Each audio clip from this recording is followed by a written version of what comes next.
Assalamualaikum warahmatullahi wabarakatuh. Perkenalkan, nama saya Risalatul Janah, NIM 41180055.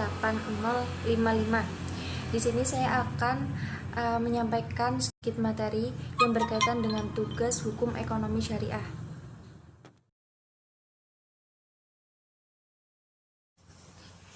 Yang pertama adalah asas kerelaan atau authority. Quran Surat An-Nisa ayat 29 telah menjelaskan bahwasanya di dalam perjanjian tidak boleh mengandung unsur keterpaksaan, tekanan, dan juga penipuan. Yang kedua adalah asas keadilan. Terdapat dalam Quran Surat Al-Hadid ayat 25. Keadilan dalam hal ini bukan hanya dalam memperolehnya atau memproduksinya saja, tetapi dalam hal konsumsi ataupun memanfaatkannya. Yang ketiga adalah asas saling menguntungkan. Firman Allah dalam Quran Surat Al-Baqarah ayat 278 sampai 279. Nah, di dalam asas ini tidak terdapat pihak yang dirugikan di dalamnya, seperti larangan bermuamalah yang mengandung unsur riba. Yang keempat adalah asas tolong-menolong, seperti di dalam Quran Surat Al-Ma'idah ayat 2. Sesama manusia dalam bermuamalah harus saling tolong-menolong, tidak saling memeras, dan juga tidak sewenang-wenang.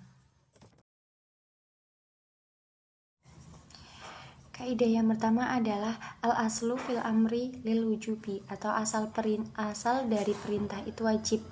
Contohnya di dalam Al-Quran disebutkan akim as-sholatu wa atu az-zakatu. Kata akim dan atu masuk fil amr atau kata kerja perintah. Maka makna perintah sholat dan zakat itu wajib. Ayat 1-2. Allah memerintahkan manusia untuk bangun malam dan mengerjakan sholat malam, tetapi perintah tersebut hukumnya mubah apabila ada lafaz-lafaz amar yang dilengkapi petunjuk yang bermakna itu wajib. Kaidah yang ketiga adalah al-asli fin nasbi jarimi, atau asal dari larangan itu hukumnya haram. Contohnya seperti di dalam Quran Surat Al-Baqarah ayat 275, yaitu larangan memakan riba.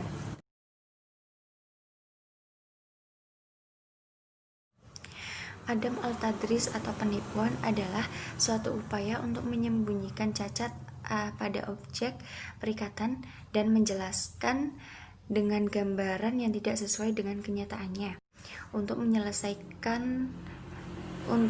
menyesatkan pihak yang berperikatan dan berakibat merugikan salah satu pihak dari perikatan tersebut.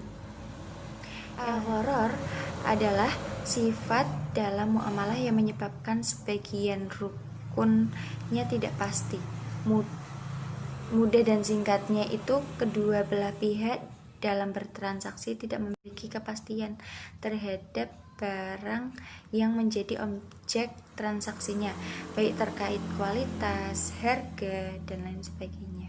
Kemudian perbedaan dari keduanya yaitu gharar itu adalah salah satu pihak yang menyembunyikan informasi, sedangkan tadlis yaitu kedua belah pihaknya sama-sama tidak memiliki kepastian pada saat akan melakukan transaksi tersebut.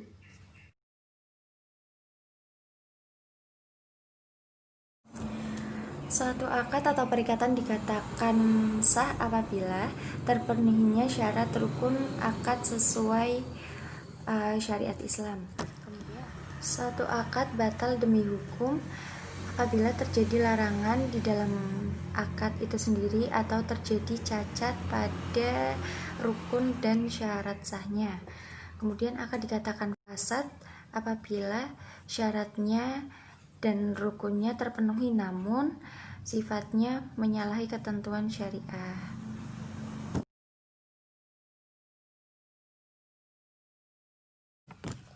Prinsip muamalah yang pertama adalah mubah atau boleh.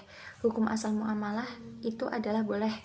Yang kedua, halal dalam usaha dan juga transaksinya. Kemudian yang ketiga, halal hartanya. Yang keempat adalah kebebasan, yang kelima adalah kerelaan, yang keenam adalah jujur, yang ketujuh adalah keadilan, yang kedelapan adalah tidak menzolimi atau tidak menyakiti atau membuat orang menjadi susah. Yang kesembilan adalah tidak menggunakan nasib. Dalam hal ini adalah perjudian. Judi itu mendapat harta yang mudah dan tidak susah. Sedangkan di dalam Islam mengajarkan kita untuk bekerja dan juga berusaha untuk mendapatkan harta kekayaan. Sekian penjabaran dari jawaban saya, kurang lebihnya mohon maaf. Wassalamualaikum warahmatullahi wabarakatuh.